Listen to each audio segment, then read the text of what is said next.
ராகு டிரான்சட். ராகு பகவானிடம் சிக்கி சிதைய போகும் ராசிகள் இவர்கள்தான். ராகு டிரான்சட். ராகு பகவானால் இந்த ஆண்டு சிக்கலை அனுபவிக்க போகும் ராசிகளை காண்போம். நவகிரகங்களின் அசுப கிரகங்களாக விளங்கக்கூடியவர்கள் ராகு மற்றும் கேது. ராகு பகவான் எப்போதும் பின்னோக்கிய பயணத்தில் இருக்கக்கூடியவர். இவருடைய இடமாற்றம் 12 ராசிகளுக்கும் மிகப்பெரிய தாக்கத்தை ஏற்படுத்தும்.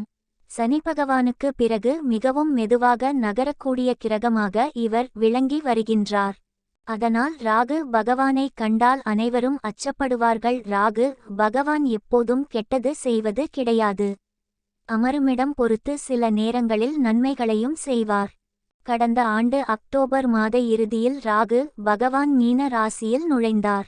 ஒரு ராசியில் இருந்து மற்றொரு ராசிக்கு செல்ல 18 மாதங்கள் எடுத்துக் கொள்கிறார். அந்த வகையில் இந்த ஆண்டு முழுவதும் மீன ராசியில் ராகு பகவான் பயணம் செய்ய உள்ளார்.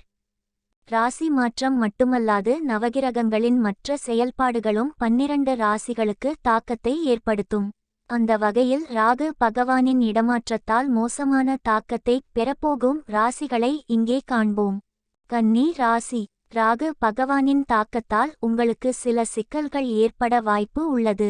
உங்கள் ராசிகள் 7வது வீட்டில் சஞ்சாரம் செய்கின்ற காரணத்தினால் உறவினர்கள் மற்றும் நண்பர்களால் சில சண்டைகள் ஏற்பட அதிக வாய்ப்பு உள்ளது. வேலை செய்யும் இடத்தில் சில சிக்கல்கள் ஏற்படும். காரிய தடைகள் ஏற்படக்கூடிய சூழ்நிலை உண்டாகும். வெளியே செல்லும்போது மிகவும் கவனமாக இருக்க வேண்டும். வாகனங்களில் செல்லும் போது எச்சரிக்கையாக இருக்க வேண்டும். மொத்தத்தில் கவனமாக இருக்க வேண்டும். தனுசு ராசி.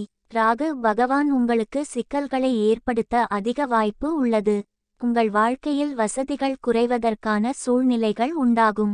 உங்கள் ராசியில் 4வது வீட்டில் ராகு பகவான் சஞ்சாரம் செய்து வருகின்றார். உடல் ஆரோக்கியத்தில் மிகவும் கவனமாக இருக்க வேண்டும்.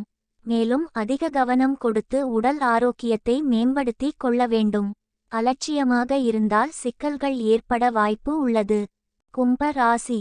ராகு பகவானால் உங்களுக்கு சங்கடங்கள் ஏற்பட அதிக வாய்ப்பு உள்ளது. செலவுகள் அதிகரிக்க கூடிய சூழ்நிலைகள் உண்டாகும். வியாபாரத்தில் சில சிக்கல்கள் ஏற்படக்கூடிய தருணங்கள் உண்டாகும். தொழிலில் மிகவும் கவனமாக இருக்க வேண்டும். பணவரவில் சிக்கல்கள் ஏற்பட வாய்ப்பு உள்ளது. பயணம் செய்யும் பொழுது எச்சரிக்கையாக இருக்க வேண்டும். உங்கள் உடைமைகள் மீது மிகவும் கவனமாக இருக்க வேண்டும். பெரிய அளவில் பண இழப்பு ஏற்படக்கூடிய சூழ்நிலை உண்டாகும். குடும்ப உறுப்பினர்களிடம் பேசும்போது எச்சரிக்கையாக இருக்க வேண்டும். உடல் ஆரோக்கியத்தில் கவனம் தேவை.